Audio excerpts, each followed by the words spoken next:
او سیمایي موضوعات د امریکا د ولسمشر ډونالد ټرمپ او د هند د صدر اعظم نریندرا مودي د خبرو اصلي ټکي دي. د فبرवरी 14مه په نړۍ کې د رادیو د نړیوالې ورځې په توګه لمانځل کیږي. دا او نور خبرونه د اتصال په نننۍ خبرونه کې لیدلی شئ. زه وحید فیضیم په سر کې څو لنډ خبرونه. د متحده ایالاتو ولسمشر ډونالد ټرمپ ویلي تمه لري چې په سعودي عربستان کې د روسیې له ولسمشر ولادیمیر پوتین سره د اوکراین د سولې په اړه خبرې وکړي. دواړو مشرانو ټرمپ او پوتین په ټلیفوني خبرې کړې دي او دا د دواړو هیوادونو ترمنځ د اړیکو یو فوق العاده تغییر څرګندوي. مسکو وايي دا ټلیفوني خبرې شاوخوا 1.5 ساعت وي. ټرمپ له پوتین سره د خپل ملاقات په اړه خبر اعلان ته ویلي چې موږ تمه لرو چې پوتین دلته راشي او زه هلته ورشم. ولسمشر ټرمپ زیاته کړې چې په دې ملاقات کې به د سعودي عربستان شاهزاده محمد بن سلمان هم وي. محمد بن سلمان په همدې اونۍ کې د متحده ایالاتو او روسیې ترمنځ د بندیانو په تبادله کې مهم رول ولوباوه. ټرمپ د ټروت سوشل په ټولنیزه شبکه کې لیکلي چې د روسیې له ولسمشر ولادیمیر پوتین سره په ټلیفوني خبرو کې د اوکراین د جګړې ختمولو لپاره د مذاکراتو په سمدستي پیل کولو موافقه وشوه. ښاغلی ټرمپ وايي د امریکا د بهرنی چارو وزیر مرکزی استخباراتو د ادارې مشر د ملي امنیت سلاکار او د متحده ایالاتو سفیر او د ځانګړي استازي ته لارښوونه شوې چې دغه خبرو مشري وکړي.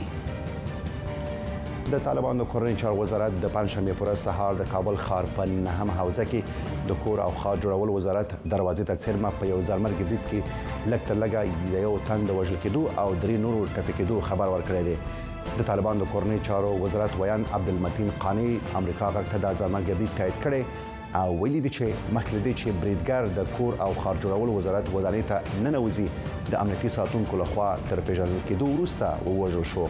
تر اوسه دغه برید مسؤلیت هیڅ کومې ډلې په غاړه نه دی اخیستی، خو تر دې مخکې داعش ډلې د کندز په ولایت کې د تېرې سه شنبې په ورځ د کابل بانک یوې څانګې مخې ته د ځانمرګي برید مسؤلیت چې پکې د طالبانو د امنیتي ځواکونو په ګډون 15 کسان وژل شوي او نور ټپیانو په غاړه اخیستی دی. د رادیو د نړیوالې ورځې په مناسبت د ملګرو ملتونو د ښوونې علمي او کلتوري سازمان یا یونسکو یو پیغام کې ویلي چې رادیو له هم په نړۍ کې یو تر ټولو په پراخ کچه کارول کېدونکې رسنۍ په توګه پاتې شوي چې خلکو ته په ځانګړي ډول د ناورینونو په مهال د موثقو معلوماتو په وړاندې کولو چې هغوی ورته اړتیا لري مهم رول لوبوي. د فبرवरी 14مه په نړۍ کې د رادیو د نړیوالې ورځې په توګه لمانځل کیږي.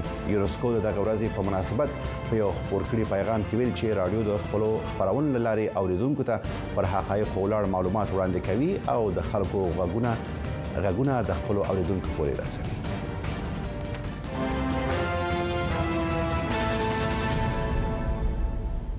د هند لومړی وزیر نریندرا مودي روانه اونیا واشنگټن ته رسیدلی دی. تمه کیږي چې دواړه مشران سوداګرۍ د کډوالۍ دفاعي او ستراتیژیکو اړیکو پورې اړوند مسایلو باندې تمرکز وکړي. په داسې حال کې چې د هند لومړی وزیر نریندرا مودي په واشنگټن کې له ولسمشر ډونالد ټرمپ سره لیدو ته تیاری نیسي، نوې دلی دغه سفر په اړه خوشبیني څرګنده کړې.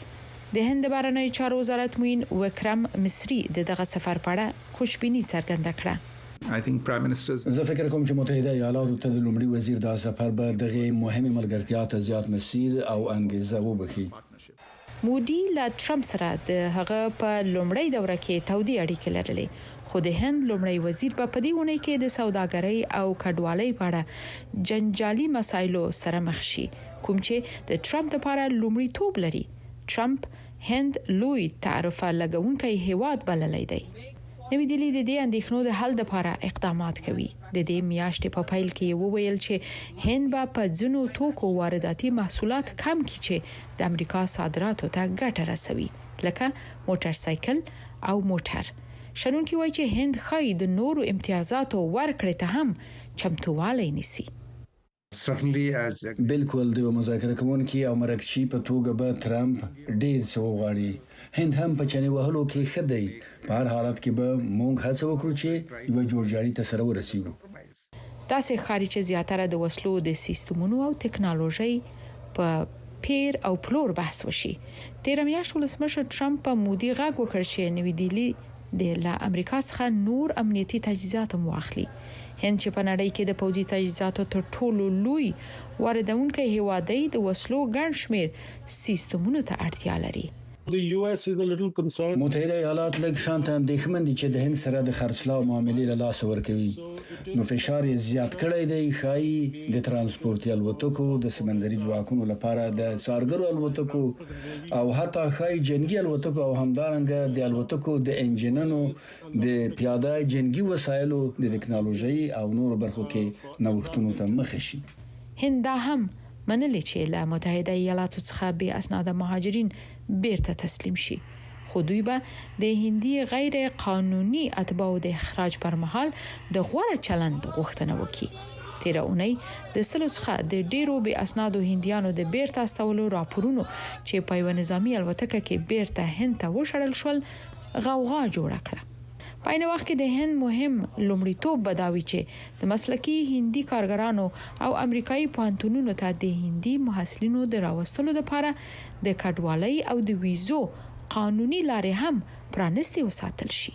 د ولسونو ترمنځ اړیکې له متحده ایالاتو سره زموږ د ژورو اړیکو بنسټ جوړوي.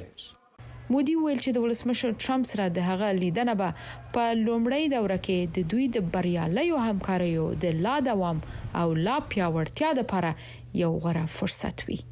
تاسو ښکاري چې د چین په اړه شریکي او ورته اندېښنې ښایي دواړه هیوادونه سره په یو لار او یو ځای وساتي. د هند د آرام سمندر په حوزه کې هند او متحده ایالات نږدې متحدین دي. د دې غنو غټو پر بنسټ په وکتل شي چې د دې ونې خبرې اترې د هند او امریکا ترمنځ د ټرمپ په دوهمه دوره کې هم د اړیکو پراختیا موخه ترلاسه کېدای شي او کنه. د انجنا پسریچا رپورت، خایسته سادات لامي، وی او نیوز، واشنگټن.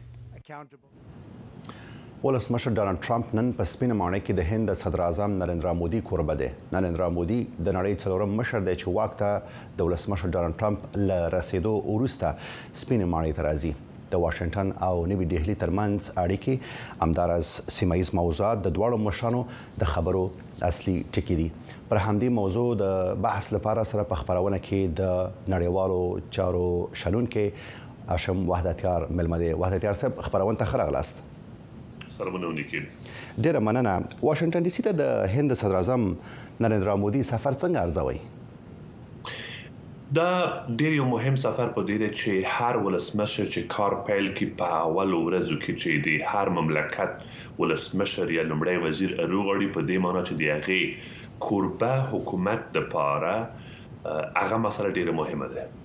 که تاسو ولیدل چې د سپینې ماڼۍ ته د اسرائیل لومړی وزیر دعوت شو، ورسره ولیدنه وشو چې اسرائیل هم د امریکا په لومړیتوب کې د منځني ختیځ همدارنګه ملک عبدالله د اردن پاچا او ورسره اوس د هندوستان لومړی وزیر. دا معلومیږي چې د امریکا په لومړیتوبونو کې هم هندوستان د هندوستان سره قوي تجارتي او امنیتي او دفاعي اړیکې پیاوړتیا دي، ځکه چې د ټرمپ او د مودي شخصي اړیکې هم د پخوا نه ډېرې ښې اړیکې وي.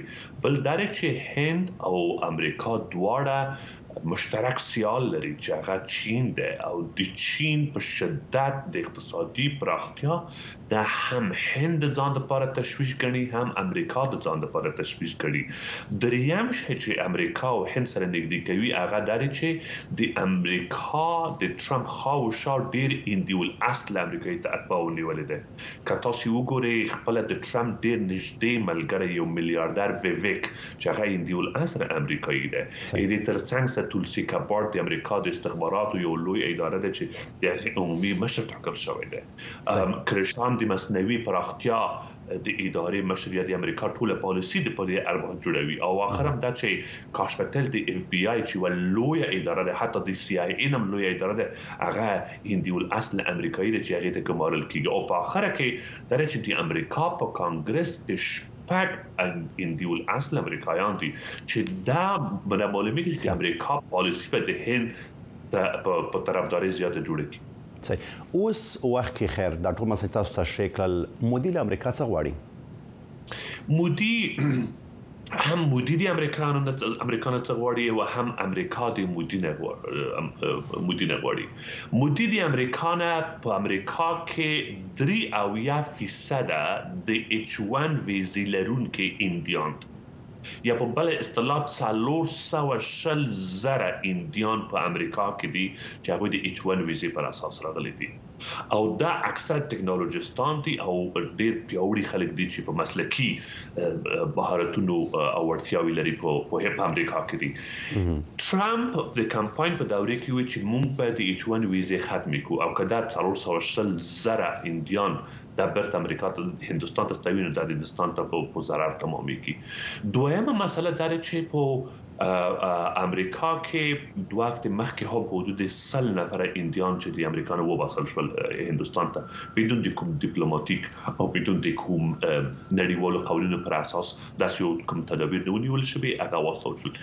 دریمه مهمه مسله دا چې امریکا هندستان غواړي چې د امریکا نه جنگي الوتنې چې F-35 یا پنځه جنگي الوتنې دی هغه د امریکا نه خلی د هندستان تر ټولو زیات واردونه چې لري هغه د امریکا نه دي هغه جنگي وسایل دي چې هندستان لري امریکا نه دي. اخري مسله بخنه غواړم هغه ده چې هند او امریکا غواړي چې مشترک تمرینونه ولري چې په یو نوع د چین ضد په منطقه کې اوس کله پراخ فکر وکړو جنوبي اسیا لپاره د ولسمشر ټرمپ پالیسي به څه ډول وي یا د جنوبي اسیا پر وړاندې به څه ډول سیاست غوړه کوي؟ ټرمپ جنوبي اسیا د لپاره یو اعلان شوی پالیسی نه لري اما غیر اعلان شوی پالیسی لري. هغه دا چې هند او بخي امریکا یو اقتصاد محور پالیسی د نړۍ د لپاره لري او هغه د جنوبي اسیا د لپاره هم ولري. یو څه د جنوبي اسیا د لپاره په ټوله په مجموع کې تجارتي او اقتصادي اوسېږي یو اړخ به دفاعي او امنیتي او تروریزم مسله به هم وي چې هغه به هندستان د اجنډا راولي. د دغه جنوبي اسیا د پالیسی په خاطر خو هندستان ولید چې په ټوله جنوبي اسیا کې یوازې هندستان د چې د هندستان یو څه ترلاسه کولای شي امریکا نور راسي هیواد نشته چې یو څه ترلاسه کړي. همدغه ما پوښتنه و وحدت یاسب چې هند په سیمه کې یو له هغه هیوادونو څخه دی چې پیاوړی اقتصاد لري متحده ایالات څومره په هند باندې حساب کولای شي؟ ډیر زیات اقتصاد کولای شي ځکه چې هندستان یو نتنه چې اقتصادي یو پیاوړی هیواد دی بل دا چې د هندستان نفوس ډیر زیات 1.45 میلیارډ دغه د نفوس ته چې تقریبا 4% ټول دنیا نفوس تشکیلوي. او درېمه مسله دا چې په ټوله سیمه کې کدي هند او د امریکا روابط انداسه خاص ستراتیژیک دوام پیدا کړي نو د ټوله سیمه نه به امریکا احساس د خطر هم نه کوي او احساس د اطمینان کوي ځکه چې په خوا په افغانستان کې امریکا او د ناتو نظامیان چې په افغانستان کې د امریکا ټول لارې د پاکستان د لارې وي او هغه مسله چې پاکستان د نړیوال پلیټ فارم اوس پاکستان د نړۍ په پلیټ فارم کې هیڅ ستانه پاکستان لپاره بحث نه کیږي ځکه پاکستان امریکا چې پاکستان هیڅ نه لري چې موږ د پاکستان نه واخلو اقتصاد د صفر نه هم ټیټ روان دی د همت په خړ لس کې پروت دی او دوی په اقتصادي ډپټ کې قرار لري او یوازې هندستان چې جنوبي اسیا کې دوی مطرح دي زړه دي چې پاکستان شدید کوشش کوي چې امریکا برته ارکش کې د افغانستان د مسلې د لپاره چې د افغانستان کې تروریزم د مسلې ده چې پاکستان احساس خطر کوي اما نور پاکستان د امریکا د پامه غورځیدل دي او پاکستان د نړۍ د پامه هم غورځیدل. په سیمه کې یو مهم هیواد د چین حضور دی. آیا هند د چین په وړاندې د امریکا لپاره څومره مهم ګڼل کېدای شي یا په اصطلاح هغه ګټه ته خوندي کولای شي؟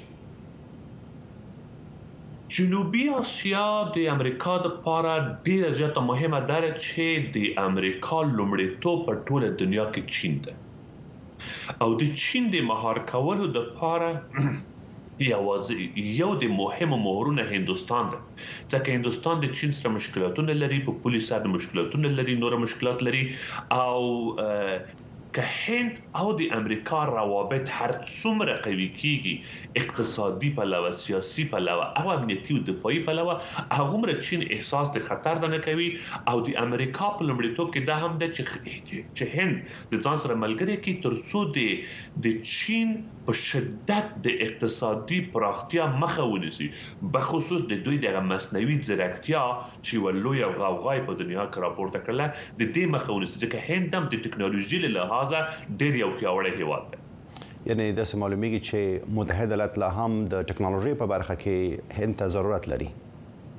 هند ته په ټولو ساحو کې ضرورت لري، د ټکنالوژي لحاظه، د امنیتي او دفاعي لحاظه او امنیتي او مشترک نظامی تمرینونه چې تر سره کوي وای که هند او امریکا دواړه سره یو ځای شي، چین د لپاره لوی خطرونه ایجادولی شي. سره د موجود د چین د اقتصاد د پراختیا او د چین نفوذ په ټوله منطقه کې، دغه چې چین کوشش دا کوي چې جنوبي اسیا مثلا پاکستان یا نور هیوادونه د خپل د قرضې لاندې وساتي. د پالیسي دا ده کله چې چین د هیوادونه د قرضې لاندې وساتل، بیا هغه هیوادونه مجبور دي چې د چین پالیسي مختبوزي، د چین اجنډا مختبوزي او چې چین یې هغه هیوادونه ورسره ومني، هم په افریقا کې او په مرکزی اسیا کې او په جنوبي اسیا کې. د دې لپاره د امریکا لپاره مهمه ده چې د دې پالیسي مخه ونیسي او د دې پالیسي مخه د نیولو لپاره بهترین شریک هند کې دي. د نړیوالو اړیکو شنونکي هاشم وحدت یار صاحب ډېر زیات مننه چې په دې بحث کې له مسلې ګډون وکړ او خپل نظر وړاندې کړ.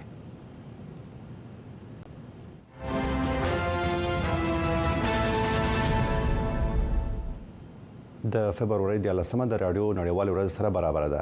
لندن څخه پوره سل کال وړاندې د شاه امان الله خان لوري په کابل کې د رادیو افغانستان نشرات پیل شول.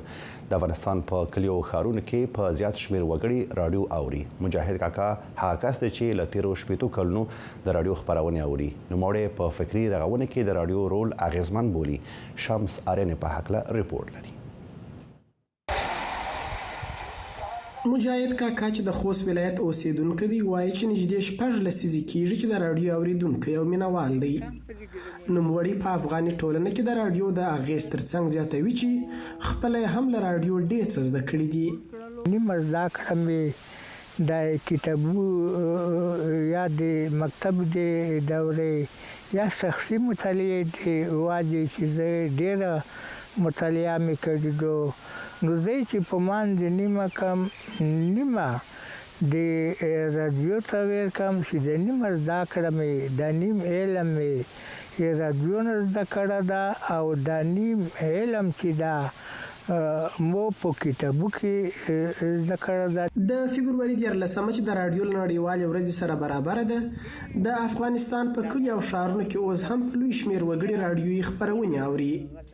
مجاهد کاکا په فکري رغونه کې د رادیو ارزښت په دې نظر ګوري. رادیو د وی ټولنې په پرمختګ کې د انسانانو په فکري رغون کې هغه چې موږ ته هر انسان هغه ته ضرورت لرو، هغه دینی علوم دي، هغه عصري علوم دي، موږ ته رادیو نه زده کوو او موږ ته دا ټولنه کې هغه کوم مشکلات چې دي هغه غیر د پوره د حل لارې چارې موږ ته ارخای. مجاهد کاکا چې تر دې مهاله نږدې 25 رادیوګانې زړې کړې دي وایي په پیل کې د رادیو افغانستان مینوال وو چې اوس هم دغه وخت د خاطرو یادونه کوي. مو خوښ رادیو چې وا رادیو افغانستان کابل دای مو ډېرې د خوښ رادیو هغه وخت خبرالون چې کوم د ډېرې ښې خپرونې به جوړولې د اماګهي په باب نه پغا کې تعلیم او تربیه کې وا پغا کې زراعتي خپرونې به د خلکو په د خپرولې. لنن څخه سل کال وړاندې په 1925 میلادي کال کې د شاه امان الله خان لوري په کابل کې د رادیو افغانستان خپرونې پیل او په پښتو او دري ژبو یې نشرات کول. وروسته له هغه چې طالبان پر افغانستان د دویم ځل لپاره واکمن شول، د بیپولي خبريالانو سازمان د راپور له مخې چې 40 سلنه رسنۍ په افغانستان کې د بیلابیلو علتونو په اساس تړل شوي او په سلګونو کسانو خپل دندې له لاسه ورکړي دي. شمس آرین، امریکا غږ. د فبرवरी 13 په نړۍ کې د رادیو د نړیوال ورځ په توګه لمانځل کیږي. په افغانستان کې په لومړي ځل د رادیو خپرونې د کابل رادیو په نوم د پخوانی پادشاه غازی امان الله د واکمنۍ پر مهال په 1300 لمریز کال کې پیل شوې. د رادیو د نړیوال ورځ په مناسبت په بحث کې راسره د افغانستان د ژورنالستانو د ملاتړ سازمان مشر حامد عبیدي ملمه دی. عبیدي صاحب خبرونه ته راغلاست. مننه فیض صاحب. سلامونه تاسو وعلیکم سلام. ډیره مننه. په افغانستان کې د رادیو د خبرونو د تاریخي مزل څنګه ارزوي؟ فیض صاحب لکه چې راپور کې تاسو یو ډیر ښه داستان اخیسته او دغه د رادیو هغه تاریخي مزل تعریفوي. افغانستان باندې په یو هیواد کې کڅم زه په دې باور یم اره رسنۍ ځان ته خپل هغه ځانګړتیاوې لري او ځان ته ریډونکو لري او ځان ته اوریدونکو لري او ځان ته لوستونکو لري. خو رادیو غونډې ورسنۍ چې افغانستان کې د تاریخي اړخ کوي د نشراتو د پایل څخه تر نن پورې رادیو تر ټولو قوي رسنۍ ده. بلا دلایل لري. اول دلیل دا ده چې د رادیو مخاطبین عام دي. د افغانستان ولس تاسو پیږي چې د نالوستو کسانو شمیر زیات دی او د رادیو مخاطبین ټول دي. یعنی نالوست رادیو اوریدل شي او لوست کسانم رادیو نه ګټه پورته کولای شي. په حال کې به نور رسنۍ لکه چاپی رسنۍ او ته باید یو څوک سواد ولري، لوست وی چې هغه ولولي. یا تلویزیون لپاره د اقل باید برق وی، امکانات وی او په اقل ابتدایي په ولري. خو د رادیو لپاره دغه موانع بیا نشته. یو د دې لپاره زه فکر کوم چې د افغانستان په ګوټ کې رادیو اوریدل کیږي ځکه چې د نالوستو کسانو شمیر زیات دی. او دویم دلیل دا ده چې رادیو هغه ماهیت هم دا ده چې رادیو ډېره ښه محلي رسنۍ ده. یعنی په لرو پرتو سیمو کې طبيعتاً خلک رادیو اوري. تاسو مثلا د افغانستان د غټو خورونو چې لرو پرتو سیمو ته ځي ګوري چې مثلا یو څو ځوانان ناستي او رادیو زوړند نه دا رادیو اوري. یو ځکه ځای مثلا د کاکا داستان چې تاسو خبر کړو کنه دا مثلا 50 کال کې د رادیو سره پاتې شوی. دلیل دا ده چې رادیو خه محلي رسنۍ ده او د سیمې د جوړښت په اساس او د سیمې د کلچر په اساس او د سیمې هغه نازکو کلتوري مسایلو په اساس دوی خبرونه چمتو کوي. یعنی هغه ټول سیمایي او کلتوري مسایل رادیو په پام کې نیول کیږي. نو ځکه دا یو دلیل کېدای شي چې رادیو ډیر اوریدونکو لري په افغانستان کې. تاسو د فکر کوم سرعت مسله ده. رادیو یو سرعت ډیر د نور رسنۍ په پرتله په سرعت مخاطبینو ته رسیږي ځکه چې مثلا هم ارزانه دی، هم د برق موانع نشته، هم مرزي کې چې مثلا تاسو اوسه مزاحمت نه ایجادوي. دا بل ځانګړتیا ده. مثلا تاسو په یو بل کار بوخت یاستئ هم زمان رادیو اوریدل شي. په حال کې مثلا تاسو تلویزیون بیا مجبور یې چې هم وګورئ هم واورئ. یا مثلا آنلاین رسنۍ ګوري باید تاسو ولولئ یا مثلا حداقل وګورئ. خو رادیو تاسو ته مزاحمت نه کوي. تاسو مثلا په یو بل کار بوخت یاست هم زمان رادیو اوریدل شي. او یو بل ځانګړتیا چې د رادیو ده د رادیو د تصویر په ذهن کې د تصویر ایجادول. اوس که زه مثلا د سندغاړي نوم تاسو ته ولم زه وایم احمد ظاهر، اوس تاسو احمد ظاهر تصویر تاسو ذهن ته راغی. که اوس مثلا زه وایم د کابل شارناو سیمه، د شارناو سیمه تصویر تاسو ذهن ته راځي. یعنی دای په ځانګړتیا ده چې کڅام تصویر نه لري د وړاندې رسنۍ په نوم یادېږي ځکه چې تصویر پکې نشته، یوازې غږ دی. خو بیا د غږ تاثیر ډیر زیات دی، قوت دومره زیات دی چې تاسو کله چې د یو موضوع په اړه خبرې کوئ هغه تصویر د مخاطب په ذهن کې ایجادېږي. او باید صاحب دغه ټول ارزښتونه باندې تاسو خبرې وکړئ. د خلکو علاقمندي مو سره شته، تاسو معلومات هم دا اوس د افغانستان په ټولنه کې د رادیو د خبرونو یا د رادیو د خبرونو ارزښت څه دی؟ اول خدا چې کچیر منګه رسنۍ په مجموع کې رادیو، تلویزیون، آنلاین رسنۍ په درې کټګوریو کې راقل د سره وو شو. رادیو وزنه رسنۍ د چې په ټولو ولایتونو کې خلک ورته لاسرسي لري. تلویزیون ته په ټولو ولایتونو کې لاسرسي نشته ځکه چې د برق ستونزه شته، د مالی امکاناتو ستونزه شته او کلتوري مسایل. زنو پرتو سیمو کې ان تر دې چې اجازه نه ورکړي چې تلویزیون وګوري. خو دا درې وړ ستونزې د رادیو لپاره بیا نشته. د انلاین رسنیو لپاره ورته ستونزې شته، خو د رادیو لپاره یوازینی رسنۍ ده چې هیڅ ډول محدودیت نشته او په ټولو پرتو سیمو کې رادیو اوریدل کیږي. نو وجه هم دا ده چې په ټولو ولایتونو کې تقریبا موږ محلي رادیوګانې لرو او خلک په ډېره مینه اوري او د خلکو د ارزښتونو په اساس، د کلتوري مسایلو په اساس، د نیازونو په اساس خبرونه چمتو کوي. او یو بل خبره چې رادیو تعلیم په برخه کې ډیر مهم رول لوبولی شي. په دغه سخت حالاتو کې چې ډیر محدودیتونه د واکمن ادارې لخوا رسنیو باندې وضع شوی دي، په دغه سخت شرایطو کې زه فکر کوم چې په خاص ډول نجونو ته چې د زده کړو مسله ده، رادیو کولای شي ډیر ښه رول ولوبوي او ولسته په خاص ډول نجونو ته زده کړې ورکړي. تاسو د محدودیتونو یادونه وکړه. د طالبانو واک ته رسیدلو وروسته چې په افغانستان کې پر رسنیو باندې محدودیت لګولې دي، د څومره د مسایلو په اصطلاح خلک د بې خبره ساتلو کې وړه درلوده دي محدودیتونو او څونه یې برابري منفي اغېز کړی دی؟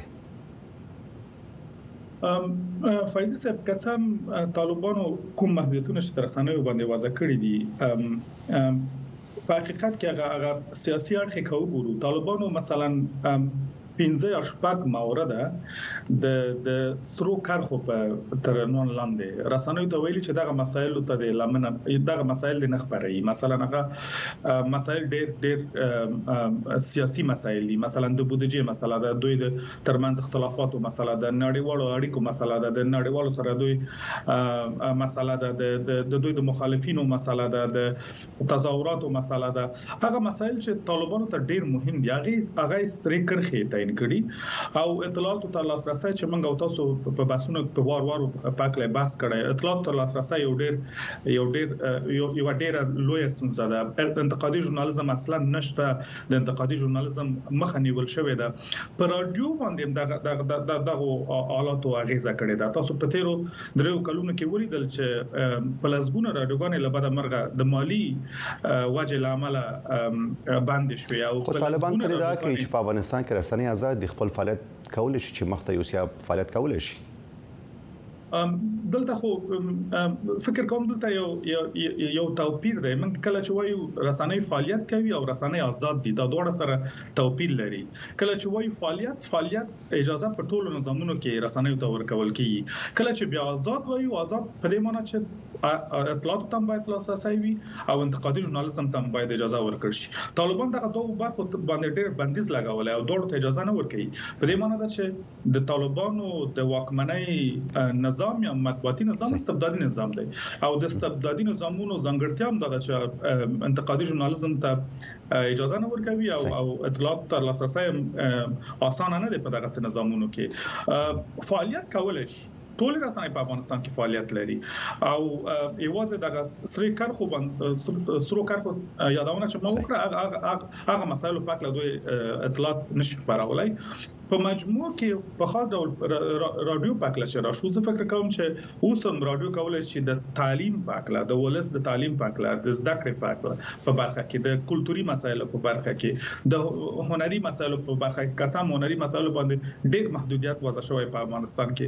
په دغه مسایلو کې یا هغه د سیمه کې چې کوم اطلاعات دي، هغه سیمه ایزو اطلاعاتو په برخه کې د ولس سره ډېر کومک وکړي.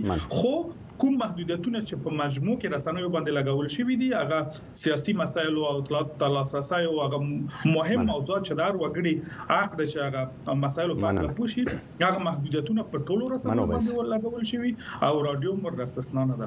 د افغانستان د خبرانو ملاتړ سازمان مشر حامد عبیدي صاحب ډېر زیات مننه چې په دې بحث کې ما سره ګډون وکړ. تاسو هم ډېر مننه. قدرمن دوستانو، دا و د اتصال خبرونه. تر بیا.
د امریکا غږ آشنا تلویزیون د نن شپې د خبرونو سرټکی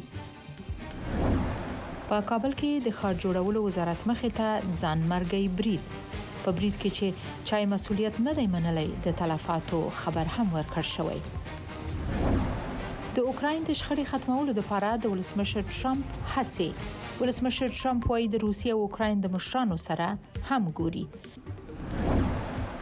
او د فبرवरी 14مه د رادیو نړیواله ورځ په دې ورځ باندې کډوالو او رادیو ترمنځ د ملګرتیا په اړه په زړه پورې رپورت هم وړاندې شي هیله ده د خبرونې